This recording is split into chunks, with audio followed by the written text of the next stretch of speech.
And welcome to the 2014 MCORDIS Educational Webinar Series. And today with us, we're launching off this 2014 series with JetBlue, leading through and with mobile. And this is part one of a three-part series. Part one will be focusing on the foundation of mobile within the JetBlue Airways organization.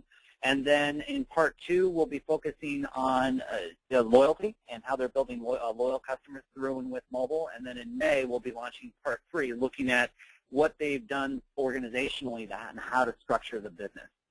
So with me today is, and our goal here, for the overall webinar is to discuss how we kind of help businesses embrace and bring mobile into their overall operation. And activities to engage the consumers. And we'll be talking about what it takes to build a foundation for a mobile strategy, what it does and how you can go ahead developing your products and choosing the right strategic partners, and what you need to do to determine what product to develop and when to be able to delight and engage your customers. At any point in time throughout the webinar, feel free to ask us questions. You can use your Q&A panel. Likewise, don't forget to tweet it. You can tweet us out at MCORDIS or at the hashtag at Mr. John Steffen or at JetBlue. And with that in mind, I'd like to introduce you to our speaker today, Jonathan Steffen, the head of mobile and emerging technologies over at JetBlue Airways. Jonathan, welcome. Thanks for coming. Thanks, Becker. Appreciate it. Pleasure to be here. Yeah, and it's really exciting. And so with that in mind, let me hand it over to you, and you can take it away and help us understand what's going on with mobile over at JetBlue Airways. Great. Thanks very much, Michael. So as Michael warmly introduced, my name's Jonathan. I'm with JetBlue Airways for about 3 years now, and I head up our mobile strategy here. And what we're going to talk about today is really some of the things that we've done when we were thinking about the outset of our mobile strategy. And one of the ongoing themes you're going to hear is that we didn't think about mobile in and of itself. We thought about it across our whole digital strategy. So you're going to see that complement. You're going to see how mobile complements our other channels as well. So as the housekeeping for tweets there. So just real quick about JetBlue Airways. For some of you that don't know, we're an airline. We're based in Long Island City, New York, which is just outside Manhattan. We fly to over 86 destinations, and we also partner with 26 other airlines to connect our customers across Europe and across South America as well. When we think about JetBlue Airways, we really position ourselves as a service company that happens to operate as an airline. And really it's about our product, and it's about the brand value that we want to show to our customers. And that usually resonates through all of the type of messaging that we show to our customers. So let's take a quick look at how we message a typical message to our customers.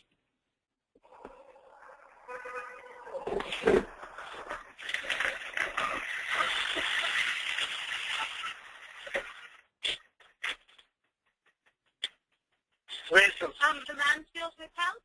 Just, I need another $35 for the bag. No, you don't. No, don't give me that. Oh, what? Well, it's the new policy. Why would you charge $25 to put a bag in the trunk of a cab? Carry on plus free. But when you put it in the trunk, maybe it is a misunderstanding. It's a misunderstanding. No, what you're trying to do is you're trying to jack up the fare. Don't try to BS me. Now you're trying to charge me some fare. So apart from the fare, you pay $25 extra.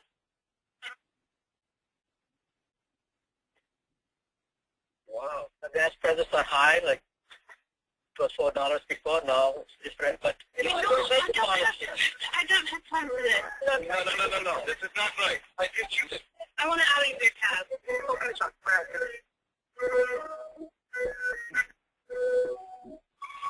All right, John, that's pretty good. Well, so as you can see there, we did a bunch of different video montages where we took customers through everyday situations and we treated them as would other airlines. And what we saw that customers were passionate about the rights that they have. And so when you're looking at our product, you can see that we have 36 channels of free DirecTV. We have very, very comfortable seats on board.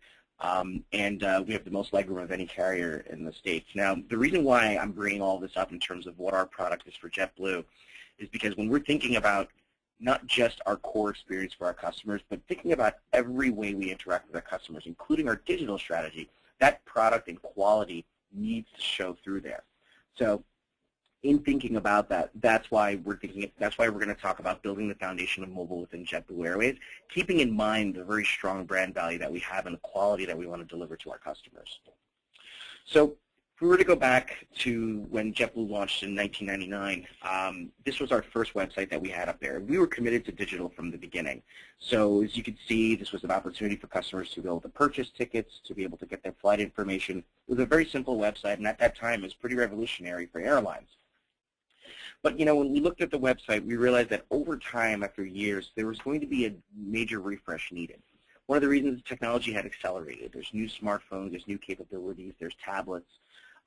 Travelers' expectations are also changing. So the average traveler today always carries a smartphone and always carries some type of connected device. So customers, when they're traveling, want to have that information in the palm of their hands. We also need a platform for scalability and growth, and what that means is thinking about how technology changes moving forward. We didn't want to build our products in such a way that we had to completely gut it and revamp it. We wanted to figure out a strategy that we can build products and be scalable for the future. And personalization is huge. When you think about, speaking to any brand, not just an airline, the more that they know about you, the more that they can personalize the experience. And when you're flying with JetBlue, we want to make sure that you have that personalized experience so that we're making the experience best for you. So what we did at the outset was we came up with a goal, and the goal was to redefine the digital airline space with smart, beautifully designed products that add value to the travel experience and deepen the relationship we have with our customers. Any piece of advice that I'll give to any brand out there is that when you're thinking about undertaking a very large project with the organization, come up with a goal. And anytime you're looking at certain facets of the project, see how that facet lines up to the goal, because this was our mission statement for what we wanted to do with our digital refresh. So next slide. So one of the first things we wanted to do was find a strategic partner. The analogy that I usually give is I love to cook, and Becker knows that as well. And I can cook a lot of different foods, but when I don't know the specialty, I usually order delivery. So when you're thinking about design and some of the creative aspects of a project, we wanted to bring in an agency that would help us. So we brought on Rokan, who's our digital agency of record, and Rokan was able to work through this with us. In addition to Rokan, we also brought on a couple of other strategic partners to help us carry this goal out. We knew that as an airline, we knew what goal we wanted to deliver to our customers, what product we wanted to deliver, but we knew that we needed strategic partners to help us accomplish that goal. In addition to that, we've had the website for many years since the beginning, but mobile was something that was just not fully baked out for us. And so we knew that mobile would be a very, very key part of this digital refresh. In fact, when you're looking at the travel ribbon, in the past, the only times that airlines could ever really interact with their customers was either on the ground or in the air. And it's either perhaps through the phones or at the airport. But with mobile, we're actually able to touch the customer through every single part of the touch point. So from the time that they're at home to when they're in the car, maybe they're using Uber, or maybe they get to the airport and they need TSA information, or perhaps what are some of the concessions in the airport. When you're on board with Wi-Fi connectivity, there's the opportunity to stay in touch with your friends and family. And upon landing, one of the first things we always do is we pull out our phones and find out where our hotel is, or we Uber a car. So mobile played a very important role throughout the whole travel ribbon. And one of the things we wanted to do was think about an experience that we can create that would follow the customer throughout the whole travel ribbon and keep our brand top of mind. So in this requirements for this digital refresh, there were things that we wanted to lay out. We wanted to be geographically relevant. We know that especially as an airline where we displace people from A to B, we wanted to make sure that our content would be relevant to the area that they're in. We wanted it to be personal. And I think that this was something important for us because our TrueBlue program is our loyalty program.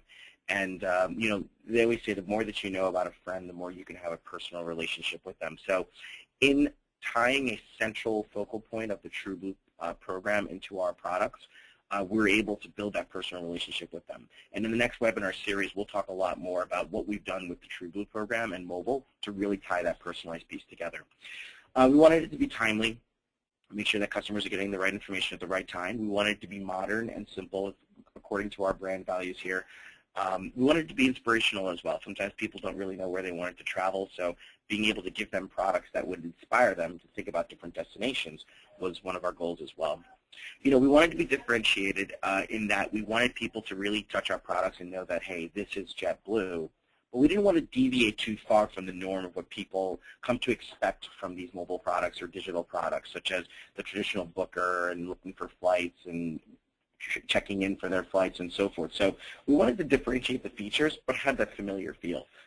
And lastly, we wanted to be scalable and modular because we know that whereas our company goals stretch for many years ahead, the technology field changes very, very rapidly. And so we wanted to be able to make sure that we keep up with the technology changes, but also continue to match our goals that we have. So what did we do? Well, I'm going to pass it over to Becker. Becker, if you want to go ahead and show that video. It's a little bit of a breakdown of what we did with our digital refresh program. And then afterwards, we'll talk through a little bit more of some of the details. All right, here we go. JetBlue, the only four-star airline in the U.S., is already known for being a step ahead at 35,000 feet. But their desire to extend outstanding customer experiences to those still on the ground led Rokan on their new quest to make the nation's favorite airline even more lovable. So how do you completely reimagine an airline's digital presence in a noisy and crowded marketplace? You listen to the people. So that's what we did. We pounded the pavement and talked to more than 15,000 JetBlue customers and employees to find out what was most important to them when they travel. Turns out that simplicity was a fundamental art, as well as real-time updates when on the go, and that's what we gave them. We united desktop and mobile, creating an experience that works together simultaneously to apply a TrueBlue account. First, we redesigned JetBlue.com, making it intuitive. Minimalism was key. Only relevant information based on customers' previous searches, location, and interest is shown. After you log in, your itineraries, upcoming flight times, and special fares are served up immediately. Where else can you check your flight status without having to click a single button? Only on the JetBlue app, of course. The moment it's launched, the details you need automatically appear on the home screen, no matter where you are in your travel cycle, whether pre-flight, day of, or returning. No extra thumbing required. A must-have for airport survival, the pick-me-up feature keeps whoever's meeting you in the loop. They'll get real-time text messages of your flight status, baggage claim, arrival time, and more. You can even gain instant bragging rights to your first vaccine test and even postcard. The new JetBlue absolutely turned heads. JetBlue.com is now one of the top 5 most popular airline sites, and the app is a travel go-to in the App Store. Over 1 million downloads and counting. Days after launch, TrueBlue loyalty enrollments increased by the thousands. From desktop to the second screen, Rokan delivered exactly what buyers wanted and more. The airlines have once again proven their dedication to creating amazing passenger experiences, both inside the terminal and out.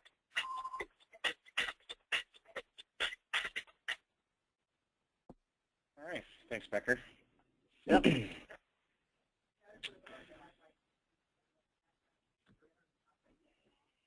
So, man, Zoom.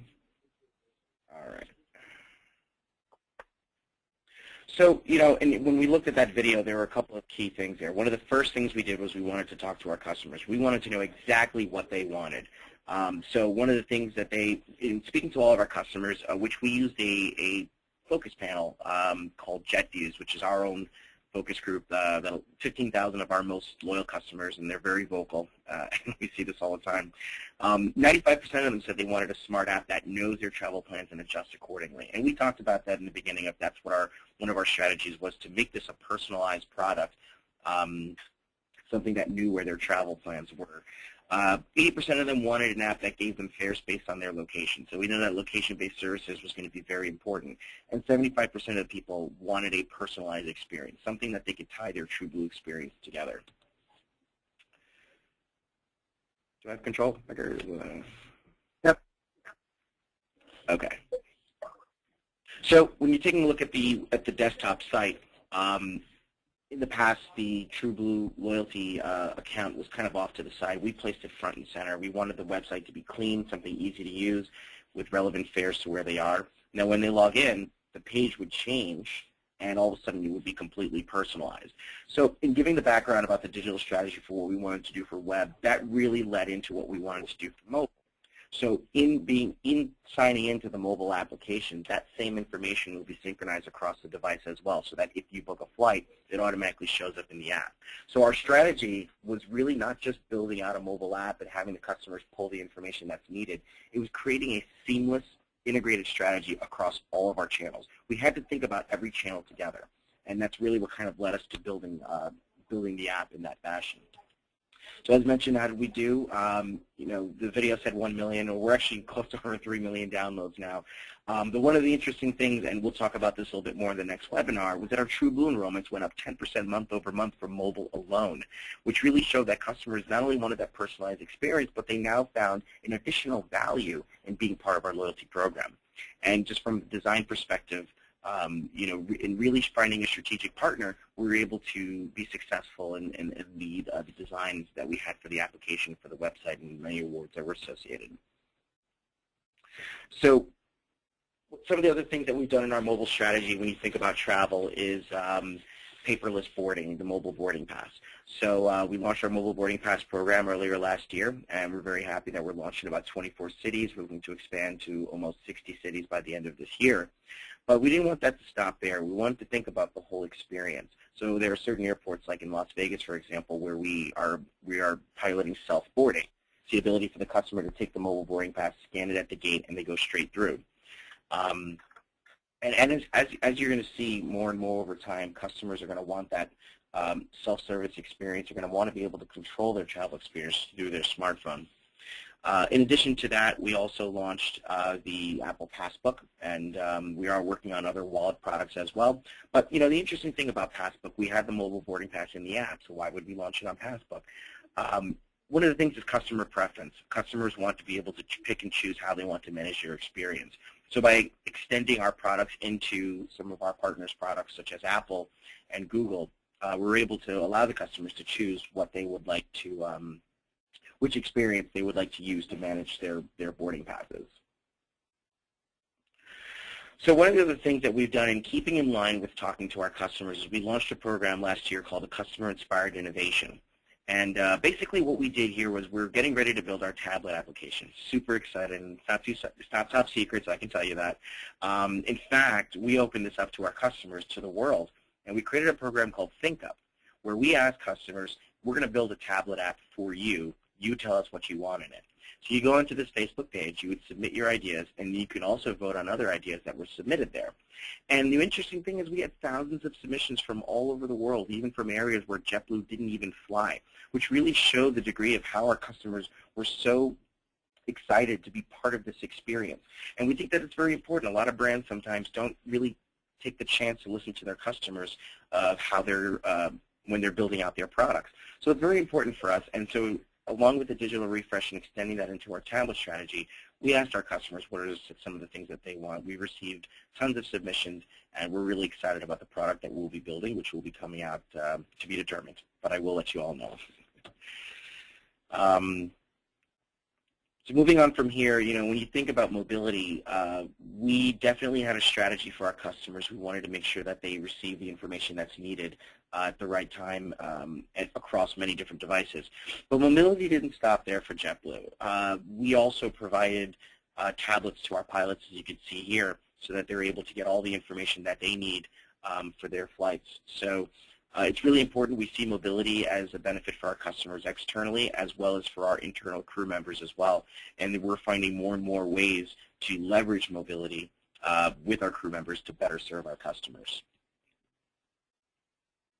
So just a quick look ahead when you think about the airline industry, and we always talk about how the industry changes, technology changes, but we have to be scalable and modular. 74% of airlines want to have self-service bag drop by 2015, the ability to go ahead and drop your bag off and tag it yourself. 73% of passengers want to be able to use mobile boarding passes. And I pulled this statistic a while ago. It's probably 100% right now that probably wants to use mobile boarding passes.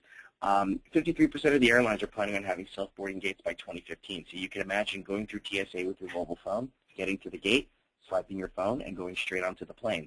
It's that experience that mobile allows us to be able to create for our customers. when you look at NFC, we feel that that's going to be an important product. In fact, there are airlines right now overseas that are using NFC boarding, and we see more and more devices today have NFC in them.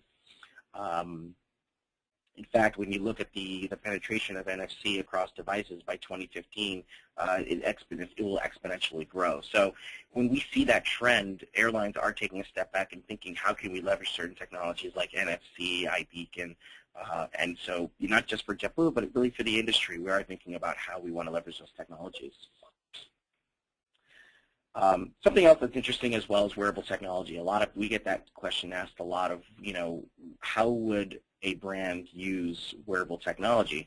My personal opinion, I still think it's a little geeky. However, it is something that I was just about to refer to you as a glass geek. nice picture there. I think there's another term for it as well, but I won't use it on this call. There is, but that wouldn't be appropriate in this case. I don't think so. But when you're thinking about the wearable technology, it's something that, could it improve the experience for our customers? So Google launched a program last year called If I Had Glass, and this is for the Explorer program. And basically, you tweet out to Google and say, if I had glass, what would you do with it? So we thought it'd be kind of fun to tweet Google and say, we would continue to help the world view air travel through a whole new lens. So what do we mean by that?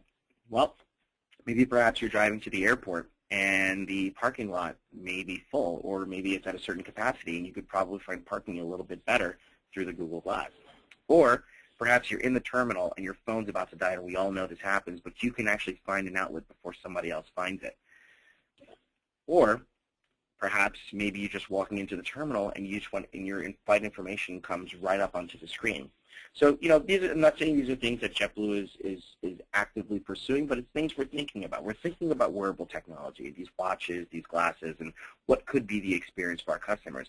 And we see that air travel today may not be the same a couple of years from now. With mobility, it may be so different. And we're really excited about what's going to be happening on into the future. And just a real quick look at a high level, when you look at between now over the next 3 to 5 years, we know that a lot of these technologies are going to mature a lot more. We see things over the next 1 to 2 years, such as enrollment in loyalty and booking with your loyalty. We talked a little bit about, at the bottom there at the airport, mobile roaming agents. We talked about how providing mobility to our crew members internally to better serve our customers. Imagine having someone walk up to you in the terminal and they're able to service you with a tablet so that you don't have to stand in the line. And then when you move on forward, we see there are a lot of things that customers are doing today that may be employed into the industry, such as mobile payments, NFC boarding, augmented reality, as we saw with the Google Glass. So exciting technologies ahead, and it's something that a lot of airlines are looking at, and we think that the travel experience will definitely be so much more immersive on into the future. So just to kind of wrap this up before I hand it back over to Becker, there are a couple of lessons learned that we've had throughout this experience. One of the first ones is listen to your customers. They have a voice. They will talk to you. And if you don't believe us, just follow JetBlue on Twitter or follow our Facebook page and just see how our customers talk to us. I would say that the way that they post comments to us it's almost like a vested interest. It's almost like they have our best interests at heart. So, when your customers have a voice and they want you to be a better company, you listen to them. And that's what we've done with this digital refresh. We listen to them, and as we continue to build out new products, we always want to have our ear to the ground. We also want to understand what types of devices our customers are using. We think it's very important that we didn't just build on iOS and called it a day. We built on the iOS, we built on Android, and I think it goes twofold as well, because we could have also gone to many other platforms such as BlackBerry or Windows Mobile for our mobile apps. We built iPhone and Android simply because that's where the highest percentage of our customers are. That being said, we also have a very strong mobile website that allows any mobile person with a smartphone and a browser to be able to access JetBlue content. So as that changes, we'll constantly change our strategy as well to see what types of new devices come out, what types of products are our customers using, and we adjust our products accordingly. And then ultimately, think about what business problem you're trying to solve. We didn't want to create a new website and mobile app because it was the coolest thing to do. We did it because we knew that our customers wanted this information in the palm of their hands. We wanted to improve their travel experience. We wanted to create a more personalized experience for our customers. And so in building out these products, especially our mobile application, we were solving the problem of connecting with our customers and giving them that true JetBlue experience. And so just to kind of wrap that up, when we think about our airline as we look on into the future, we celebrated our 9th J.D. Power and Associates Award last year in a row, which really shows that customer service is something that's important to us.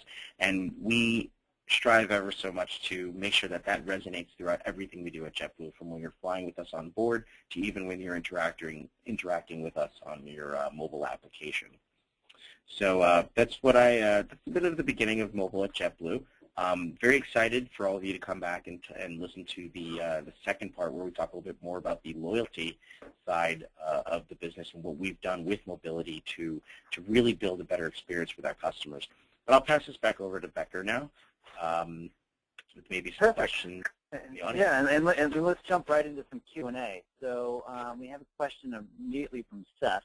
And how do you work to balance the difference in functionality between mobile browser, mobile app, regular browser? There are still a few.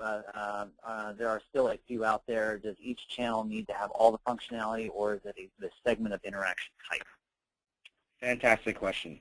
So we did not just simply take our website and mimic everything into our mobile site. Let's start there first.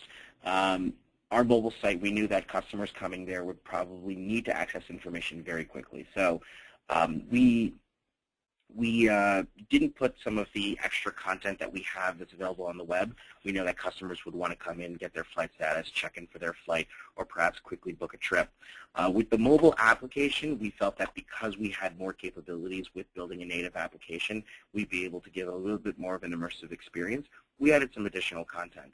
And over time, tying it back to the voice of the customer, our customers pretty much tell us how they experience our website, our mobile website, and our mobile application. And so we feel that each channel has its own strength, and so we plan our features according to each of those. Okay, perfect. And how do your customers tell you that? Do they tell you that via tweets, calling you, emails, or do they tell you that from their behavior? In which case, do you have sense-making and analytics tools to kind of intuit what they're telling you through their activity and behavior? You know, we do. We use a wide range of analytics tools to see how our customers are engaging. That's kind of like the analytics without the voice. But we do validate that with our customers speaking to us through the social media channels, or if I happen to be on a flight and I open up my mouth that I run mobile here, I get a customer that just won't stop talking. And I love that. But I would say that it's very good, it's very smart to have a strong analytics strategy around your products, because seeing how customers are using certain features or not using certain features really dives into, when you're ready to revamp the product, what you would change to improve the experience. Okay. And when you say you have a wide range of analytics tools, so that presumes there's not one. So how many are there, and what types of tools are you using? There's a couple, so I'll maybe touch on just a few, and I don't want to do a shameful plug here, but I use the Flurry product. It gives me some really good visibility into the mobile application. In addition to that, we use Adobe Omniture to be able to track what happens on the web as well as on our mobile website. We use also Google Analytics, and so what we do is we take a view from all these different analytics, and we also have teams that do this analysis internally and see how our customers are shopping and where they're maybe getting held up in certain areas, and what we can do to improve that experience. So it isn't one suite. I would definitely say that there is a very strong analytics strategy, and maybe next time I can have the analytics guy come on and talk about it for a couple of minutes. But I would definitely say that in your organization, having someone who really is able to analyze customer behavior would be very, very helpful for the organization. And talk to me a little bit more about that. So, for instance, when you talk about the ThinkUp platform and you talk about customer behavior, it seems like ThinkUp in many ways is part of a social media strategy or social conversation with your customers. So, where is social media meeting programs like ThinkUp, meeting analytics and sentiment analysis for the consumers, and how are you doing that? Well, there's a couple of different things. So the ThinkUp program was a bit more of a survey. It was a tool that we wanted to provide to our customers to allow them to specifically give us feedback on our tablet strategy going forward.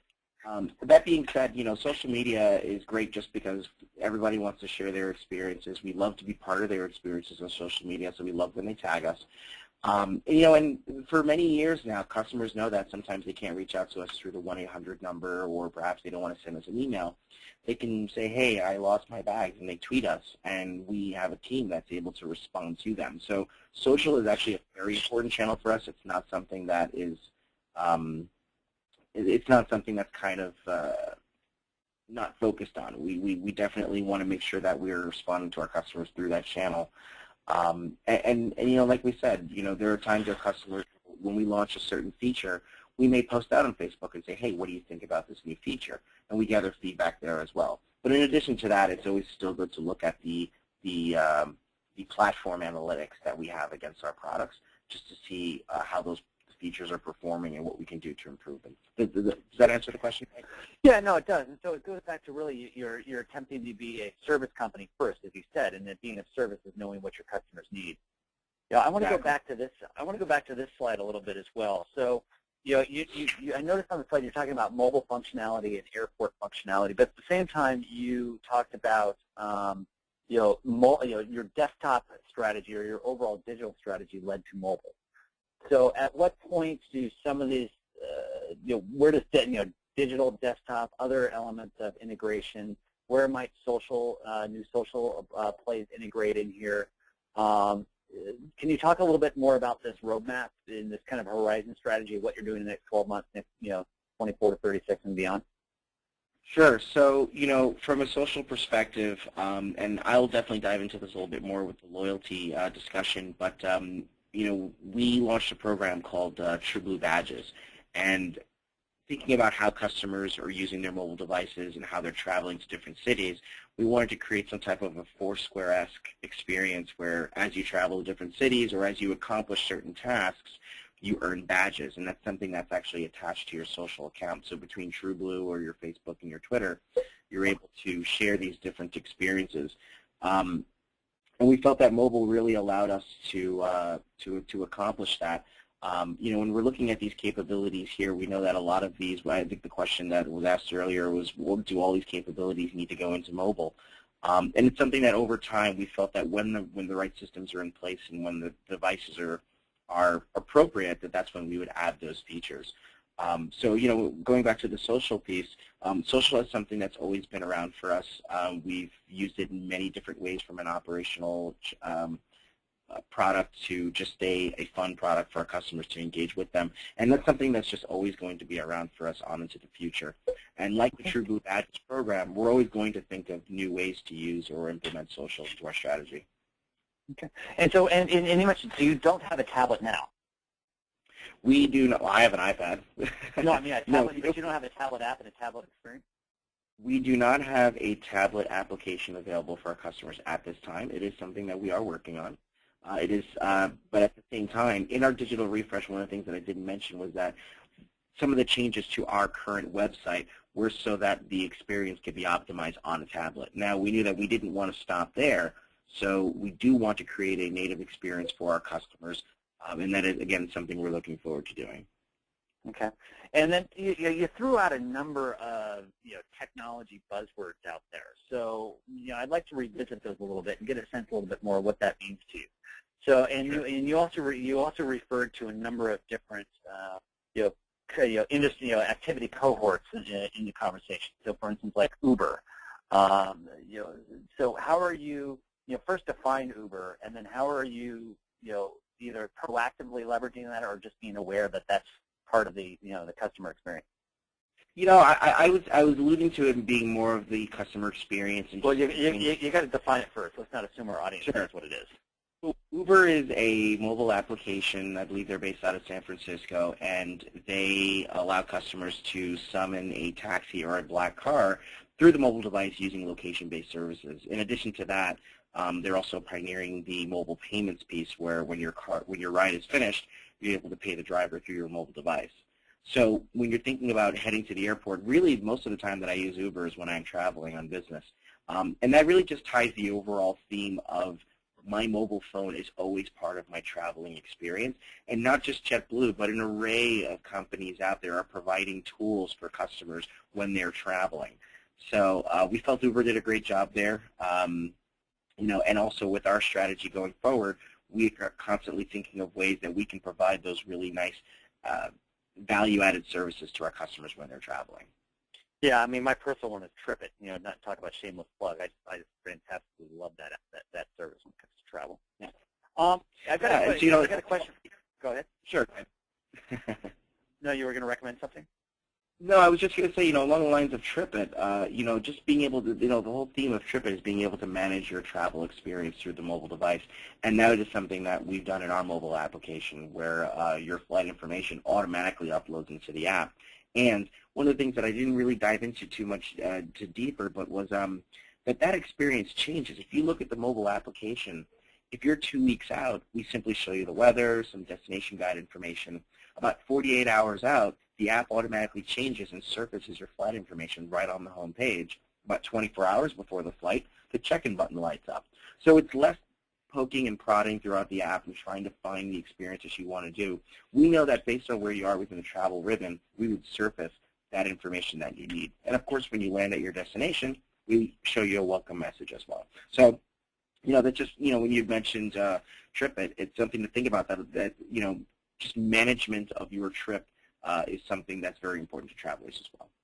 Well, and let's talk about that. So you talked about it also, this the travel ribbon. Yeah. And when it came to engaging consumers, and as you now have this opportunity to ping, notify, alert, surface any number of different elements to the experience, how do you choose when to say send a text message or a push alert or an email or, to your point of resurfacing a piece of functionality on the app experience? How do you go about making that choice so you're not overwhelming the consumer, but at the same time providing that right contextual experience? Well, so you nailed it there. So it's we don't want to be intrusive. We don't want to be disruptive. We simply want to provide the value at the right time. And I think first and foremost, we're all travelers here, obviously working for an airline company. So we know that at a given point, there's an experience that we would want, and that's something we extend to our customers. Now, we started off slow. So, right now, from a messaging perspective, we send you flight status notifications that are specifically relevant to your flight. Over time, we may start to send you messaging, should you opt into it, for certain deals or fares that you're interested in purchasing. And throughout the travel ribbon itself, we don't use messaging as much as we do changing the application. And the reason why we've done that initially is because, again, we don't want that disruptive nature. We don't want the phone going off like crazy. We wanted to, customers are going to pull out the phone and they're going to look at it when they need information. And it's at that very moment that we're going to surface probably what they were looking for based on where they are. Now, they can still search through the application and find other content. But again, from what we know as working for an airline, we know that at a certain point along the travel ribbon, that's when customers would be looking for information. And just real quick on the travel ribbon, it's a term we use in the airline industry just to explain what are the stages that the customer goes through, where it's from the pre-booking and inspiration phase where they're looking for their flights. Then there's the post-booking phase where they've booked their flight and they're sitting in anticipation of getting ready to travel. There's the day of travel where they get to the airport and they get on board. They're actually taking the flight. Then there's the post-trip where they've landed at their destination and they're experiencing, vacation or on business, and that goes full circle. So that's what we call the travel ribbon, and that's what I refer to there. And so in other marketing lingo, the customer journey for the overall experience, as opposed to the path to purchase, which would be the kind of pre-booking, post-booking experience would be the typical path to purchase analogy. So the customer ribbon is really that entire immersive customer experience, and you're really focusing on shedding light on how you can delight the customer throughout that experience. Well, that's just it. We don't stop at the purchase. Just because you've purchased your flight, that's the beginning of the JetBlue experience. And so what happens after you book that flight is really important for us to make sure we're giving you that best experience.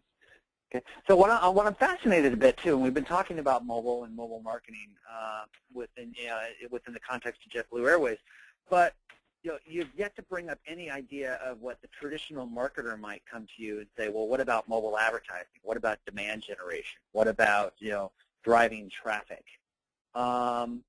Is that part of your story, or is that not a focus right now? It's something that is going to mature over time. I will say, when we're talking about the beginning of JetBlue at mobile, I will transparently say that we're still building the foundation. We feel it's very important to have a strong foundation before we really go out there and market to our customers through the mobile channel. So we're certainly doing some innovative things with advertising on mobile. We definitely want to we build more visibility to our brand. We do tie mobile optimized fare sales to our customers from emails onto the mobile device as well. And we've done some innovative campaigns with our agency as well. For example, we launched the first voice-activated rich media banner where we're able to help you talk like a pigeon. A little bit of a long story there, but you can definitely take a look at that. In fact, Michael, I'll send that to you if you want to send it out to the group later. But basically, we are still thinking of innovative ways to engage with our customers through the mobile device. When we do our advertising, it isn't just simply mobile advertising and that's the end of it. Again, it's that immersive experience where we tie the out-of-home with the digital experience. So perhaps there'll be a QR code at a bus stop and you're able to see a certain experience. Or we launched last year, or just the year before, an online game show where you were able to win getaway packages and prizes. And even though that was a very big campaign, mobile played a very huge role because many of the enrollments came in through the mobile channel. And you're also able to live stream the TV show on your mobile phone. So mobile played a very important role. It's not something that we just say, hey, we're going to do mobile advertising by itself. We're going to be, we look at our strategy as all the channels together, and we figure out what piece can be leveraged at the right moment. Okay. Hey, so I've got another question from Jay here, and he wants to go back to this comment of iBeacons and NFC, what we'll call this, local contact engagement services. Can you first define each of those two concepts from your perspective, and beyond just the simple ticketing aspect, how might either work for you, and what are your challenges as you review those? We're just exploring the technology. We're just learning about it, as is everybody else. But there's no denying that those technologies can have a very key role. And can you define them? Because a lot of people say like sure. NFC, what is that? And like Beacon, isn't that an Apple thing? How do you define that? NFC is near-field communications. A lot of people have it on their mobile phones, or even on your credit cards if you're using Chase. You can tap to pay at certain stores like Walgreens. So, let's talk about the first one, the operational side. I talked a little bit about the ticketing piece, where there are airlines today that are using the smartphone, the NFC capability, and they tap it at the gate. So it's not a visual QR code that's being scanned. They're simply scanning the NFC capability in the device to process the customer. But it does go beyond that. There could be, there's been talks of using mobile payments through NFC. So when you look at certain products like ISIS or Google Wallet coming online, where you're able to store your credit card and pay with your phone, it's something to think about. In the beginning, when you were on board the plane, you had to purchase products with cash. Then we moved to cashless cabins. There could be a time when mobile payments will really be the norm, and you could be using your phone for mobile payments. That's one thing there. As far as iBeacon goes, again, it's very similar technology. Well, not very similar, but it's a similar technology and from a proximity perspective. I've been speaking to a lot of brands that use it from a brick-and-mortar perspective. So if you're inside a store and you happen to be walking by a certain product, the information comes up.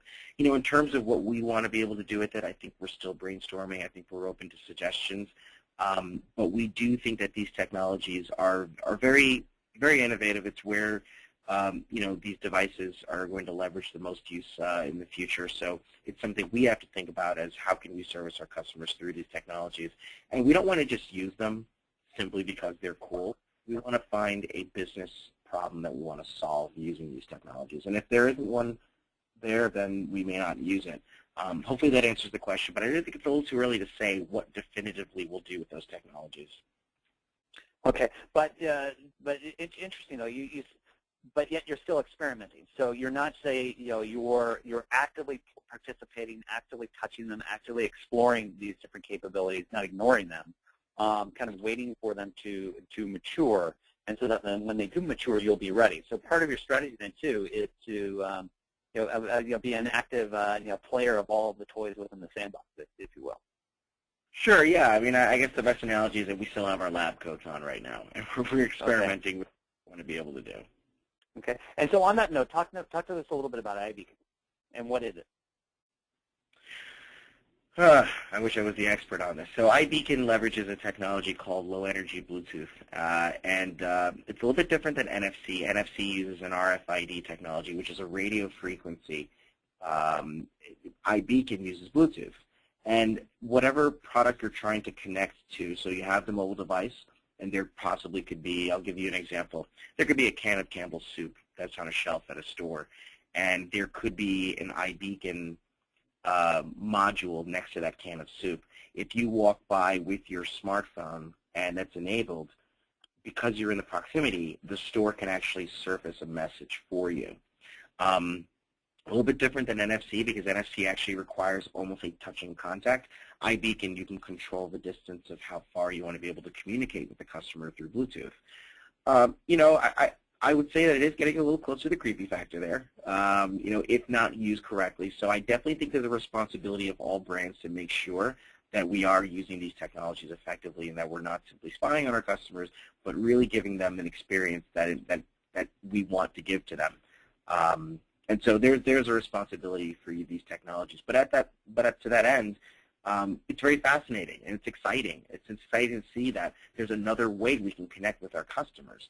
So I'm very excited to see how brands are going to be using iBeacon. I'm excited to work with my team on how we can possibly leverage that technology, and we'll see what the future holds. Yeah, I just had my first iBeacon experience myself. Actually, I was in Atlanta last week and walked into a mall. And the nice thing about iBeacon is that today the way the protocol works is you need to have it tied to an app, and the app needs to be, you need to have given the app permission to send you beacon alerts. So that addresses the permission element. So just because I have my Bluetooth on and I walk into the mall doesn't mean I'm going to start getting alerted beacons. But I I'd happened to download the Apple Store beacon, which is, I believe, one of the first rollouts of beacon. And again, keep in mind, Apple first productized beacon in terms of the industry, but it's part of the Bluetooth stack, not necessarily dedicated simply to them. But it was a really great experience because as I was walking through the mall, I got my beacon alert, probably a couple hundred yards away, with the store saying, "By the way, we're upstairs." And so then I could go upstairs, and as I got closer to the store, I actually got an offer for a free promotional app to participate. And then when I got into the store, I was having a slightly different offer in regards to an experience in regards to the product that I happened to be looking at the time. So I was able to actually, essentially have this, directed sale experience or directed customer experience from the, is based by the proximity I had through the mall. So I could absolutely see you partnering with different stores within various airports, so that you could be offering co-promoted offerings and experiences for consumers as they walk through the airport. So, for example, that's exactly it. Pick up a 2-for-1 copy of XYZ new book, and read it on the plane. Something of that nature. I could see some really interesting promotional discussions that you can have along those lines. The future of air travel. Absolutely. So, what is the rollout? Does it ever end, or is it you keep on going and you keep on delivering and making the changes here? Keep on going, keep on innovating. That's innovation is one of our brand values here, and we want to continue to think about ways with which we can improve the experience for our customers. So it's an ongoing thing. At the same time, not everything that glitters is gold, so we don't run to every shiny new technology that's out there. Again, just to reiterate, one of the lessons learned is that we always want to tie it back to a problem. How can we solve a business problem using these technologies? So in keeping that in mind, that keeps us grounded and makes sure that we're working on the right things. No, that's absolutely fantastic. And I think that's a good point for us to kind of wrap it up. So why don't we go ahead and close down today's discussion. And for those of you online, if you still have any additional questions or comments for Jonathan, go ahead and shoot us an email. You can ping it to me at michael.becker@mcortis.com, and I'll make sure he gets it. Likewise, be sure to register for our second part of the two-part series and how Jonathan's driving loyalty with the customers through JetBlue Airways and their strategies. So that webinar will be coming up on March 4th. Then on May 22nd, you have the final part of this three-part series, how to structure mobile with your organization, learnings from JetBlue Airways. And so that's going to really look at the internal operations for the organization. So be sure to register for that and share that with your friends as well. In February, we have another webinar, Mobile Marketplace Ecosystem. This is a deep dive review and look at how the mobile ecosystem is working and who the various partners are. And then in March, we're having one communicating with your mobile customers, a deep dive on how to incorporate support and feedback into your business. And Robbie from Attentive, that's going to be delivering this one, he's just got some amazing results that if you integrate inline customer care within your app experience, for instance, the use of the word love goes up by over 50 to 80% in product reviews, which is absolutely amazing and helps you drive a more organic engagement with your customers and your audience. So you definitely want to make sure you see that one. And then likewise, just so everyone knows, we are in the process of scheduling a webinar with Steve Ritchie, the VP of Mobile over at TOPS. And so we'll get that up on the schedule sooner rather than later. We also want to announce that we are in partnership with a company called STL Partners out of the UK, and we are launching jointly with them an event in May, on May 20th and 21st at the Computer History Museum in the Bay Area, called On Future America 2014. So I encourage you to go check out that event and take a look, and you're going to be hearing more about that from us in the coming weeks and months. And then finally, we could really use your help. We are, mCortis is a mobile educational advisory and services company, and these webinars are part of our strategy for building assets for the educational programs. But in addition to that, we are having formalized courses in the accreditation program.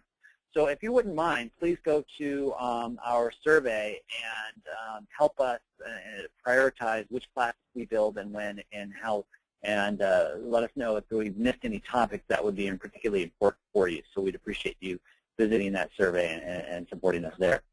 And then finally, with that, I'd like to thank you all for listening in and joining us for the part one of the JetBlue webinar series and kicking off 2014 with us. And as well, Jonathan, I'd like to thank you for sharing all the insights and ideas with you and supporting our efforts to help put help us put marketers or mobile at the heart of marketers' marketing strategies. So with that, thank you very much, Jonathan. My pleasure.